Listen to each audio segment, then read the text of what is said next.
Madam, আমি 10 দিনের মধ্যে বিদেশে যাচ্ছি এবং আমি একটি অ্যাকাউন্ট খুলতে চাই। এটা আজ হবে না, ব্যাংকের সবাই ব্যস্ত, কাল আসুন। ম্যাডাম, কাল এসেছিলাম, বলেছেন আজ আসতে। অ্যাকাউন্ট খুলতে চাই। 5 নম্বরে গিয়ে ফর্ম তুলুন। ম্যাডাম, ফর্ম পূরণ করেছি, এখন কি করব? 3 নম্বরে জমা করুন। 2 নম্বরে 1000 টাকা জমা করে রসিদ কাটবেন। 1 নম্বর টেবিলে জমা করবেন। ম্যাডাম ফর্ম জমা করে দিয়েছি।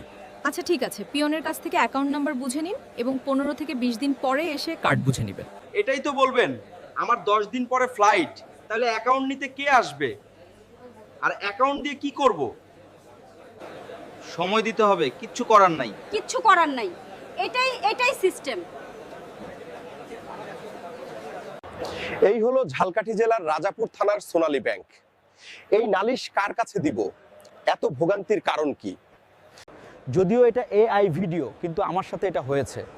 এবার আপনারা বলুন কি করা উচিত।